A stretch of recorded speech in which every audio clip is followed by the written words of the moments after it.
wasn't intentional to link up with another Matt to create this. Was it just coincidence? It was a meeting of Matt's that we always attend, and that's where we came up with the idea.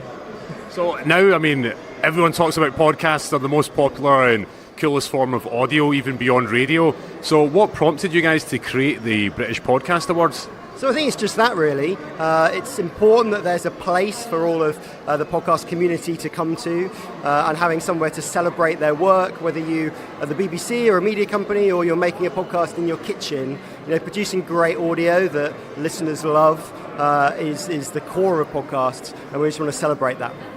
And so this is the second year in succession. So what was it like last year?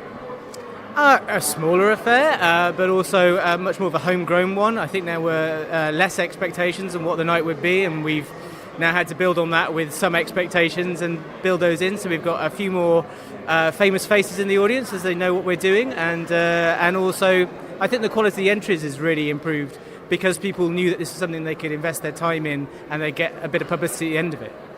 I actually entered my podcast last year, but I was unsuccessful, so maybe I'll can pay you some money and we can talk about it afterwards. But in terms of the entries, what is it? Obviously, you got a selection of judges, but what is it you guys personally would look for? So I think the key thing compared to radio, does it really cater for the podcast medium? That thing that people choose to subscribe to, then choose to press play to, and sits in their ears every week or every month. It's really got to represent that type of medium, but also be a great listen.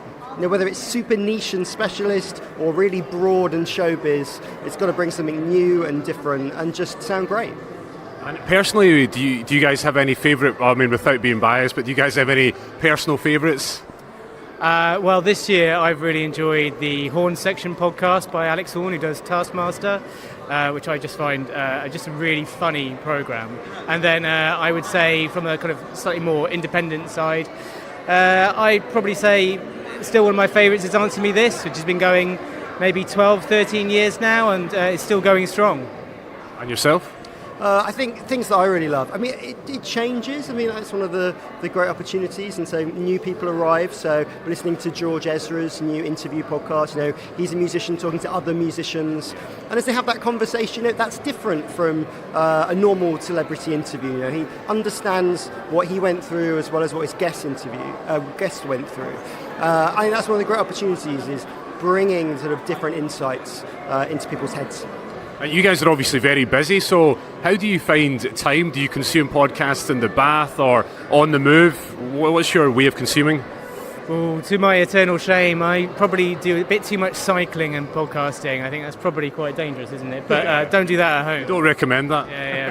But I think absolutely you tie it to a task, whether it's cleaning the house, doing your commute, running on a weekend, whatever it is. It's about tying the audio you're listening to an activity, and most podcasters that are successful understand that.